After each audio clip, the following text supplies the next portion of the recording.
فاروق اعظم نے جہاں پر 44 ملکوں کو فتح کیا، یاد رکھنا یہ تاریخ، کتنا 44 ملکوں کو فتح کرنے والا فاروق، انہی ممالک میں ایک ملک فلسطین بھی ہے جس کو یروشلم کہا جاتا ہے، جہاں پر مسلمانوں کا قبلہ اول بیت المقدس موجود ہے۔ جانتے ہو حضرت عمر فاروق اعظم نے اس کو بھی فتح کیا، اس کو بھی یہودیوں سے فتح کیا، نصرانیوں سے فتح کیا۔ حضرت ابو عبیدہ بن جراح رضی اللہ تعالیٰ عنہ امیر لشکر ہیں، اپنی فوج کو لے کر بیت المقدس گئے اور بیت المقدس کا محاصرہ کر لیا۔ کئی دن گزر گیا، فتح نہیں ہو رہا تھا، چونکہ اب فتح کیسے ہوتا؟ اس دور میں جو انداز تھا نا جہاد کرنے کا وہ الگ تھا، چاروں طرف بڑی بڑی فصیلیں، دیواریں کھڑی ہیں، اب باہر سے مجاہدین گئے، دروازہ بند، اگر یہ لوگ قریب جاتے تو وہ لوگ دیواروں پر چھتوں پر چڑھ کے تیروں کی پتھروں کی بارش کر دیتے، مجبوراً مجاہدین کو پیچھے ہٹنا پڑتا۔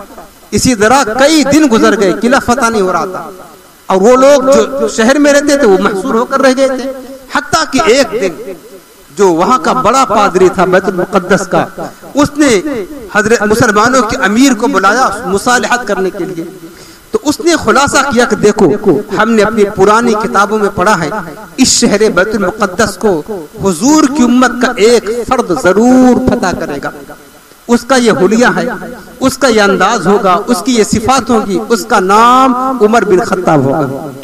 جب یہ بتا دیا نا، اس بوڑھے نے جب بتایا تو حضرت ابو عبیدہ بن جراح خوش ہو گئے، کوئی بات نہیں۔ حضرت ابو عبیدہ بن جراح نے خط لکھا، امیر المؤمنین اگر آپ تشریف لے آئے نا تو یہ بیت المقدس بغیر لڑائی کی یہ فتح ہو جائے گا۔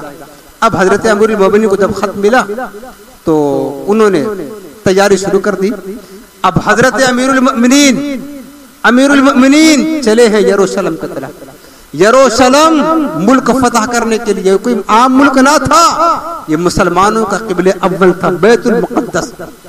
اب اتنا بڑا امیر 22 لاکھ مربع میل پر حکومت کرنے والا، آدھی دنیا کا بادشاہ، بتاؤ اگر وہ چلے تو کیا اس کی شان و شوکت ہوگی، کیسی بادشاہت ہوگی؟ اس کے پاس فوج کیسے ہوگی، اس کے پاس سواریاں کتنی ہوگی، وہ کوئی اندازہ لگا سکتا ہے؟ آج انسان 4 پیسہ ہو جاتا ہے نا، اس کے قدم زمین پر نہیں ٹکتے ہیں، وہ بھی اپنے ساتھ خادم رکھتا ہے، لوگوں کو رکھتا ہے، ایک فوج بنانے کے لیے، ایک اہمیت روب ڈالنے کے لیے۔ فاروق اعظم آدھی دنیا کا بادشاہ یروشلم جانے کے لیے نکل پڑا ہے، اس کے ساتھ فوجیں کتنی ہیں، اس کے ساتھ سپاہی کتنے ہیں، اس کے ساتھ سواریاں کتنی ہیں؟ کچھ نہیں، ایک سواری ہے، ایک غلام ہے، ایک سواری ایک غلام، تیری سادگی پہ لاکھوں، تیری عاجزی پہ لاکھوں۔ وہ سلام عاجزانہ مدنی مدینے والے، یہ عاجزی سادگی کہاں ملی تھی؟ مصطفیٰ کے در سے ملی تھی، مصطفیٰ کے در سے ملی تھی۔ فاروق اعظم نکلے، ایک غلام ایک سواری، اور طے ہوا کہ تھوڑی دیر سواری پر ہم بیٹھیں گے تو غلام نکیر پکڑ کر چلے گا، اس کے بعد تھوڑی دیر کے بعد غلام تو بیٹھے گا تو عمر نکیر پکڑ کر کے چلے گا۔ سبحان اللہ، یہ شانتی کس کی بات کر رہا ہوں؟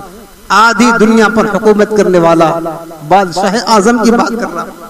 فاروق اعظم اس شان کے ساتھ یروشلم چلے، راستے میں کچھ دیر وہ سوار ہوتے، کچھ دیر وہ سوار ہوتے۔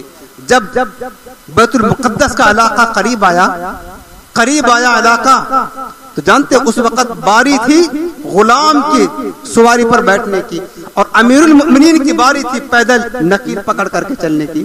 تو آپ کے غلام نے کہا کہ امیر المؤمنین، دشمنوں کا ملک ہے، وہ علاقہ جس کو ہم فتح کرنے جا رہے ہیں بالکل قریب آ چکا ہے، اب آپ ایسا کریں میں خوشی سے اپنی باری چھوڑتا ہوں، آپ سواری پر سوار ہو جائے اور ہم نکیر پکڑ کر چلیں گے، چونکہ اگر آپ بادشاہ ہیں، خلیفہ ہیں، آپ بیٹھ کر چلیں گے، اسلام کی عزت دوبالا ہوگی، اسلام کی شان و شوکت کا ظہور ہوگا، اس طریقے سے عزت دوبارہ ہوگی، تو آپ بیٹھ جائیں ہم چلتے ہیں۔ فاروق اعظم نے کہا نہیں، اسلام کی شان و شوکت ایسے ظاہر نہیں ہوتی ہے، واللہ رے عمر کا یہ انصاف مرحبا، پیدل ہیں آپ، اونٹ پہ بیٹھا غلام ہے۔ کہا نہیں، اسلام کی شوکت کی اظہار اس وقت ہوگا جب تو اپنی باری پر بیٹھے گا، ہم اپنی باری پر بیٹھیں گے۔ کہا نہیں ہو سکتا، تیری باری ہے تو ہی بیٹھے گا، اور عمر نکیل پکڑ کر کے خادم کے طرح چلے گا۔ نہیں مانے، حتیٰ کہ حضرت عمر نکیل پکڑ کر آتے رہے۔ دور سے لوگوں نے دیکھا کہ ایک سواری آ رہی ہے اور ایک غلام بیٹھا ہے اور ایک جو ہے نا شخص اس کی نکیل پکڑ کر کے چل رہا ہے۔ لوگوں نے شور مچا دیا، کہا یہ ہمارا امیر المؤمنین ہے، یہ بیت المقدس فتح کرے گا جو سواری پر بیٹھا۔ اچھا، لوگ تو سمجھتے تھے سواری پر جو بیٹھے گا وہی تو بادشاہ ہوتا ہے، کیونکہ خادم تو سواری پکڑ کر چلتا ہے۔ لوگوں نے کہا یہ جو سواری پر بیٹھا ہے تو کوئی حبشی غلام لگتا ہے، اس سے بہتر تو اس کا آقا، اس کا غلام ہے جو سواری کی نکیل پکڑ کر چل رہا ہے۔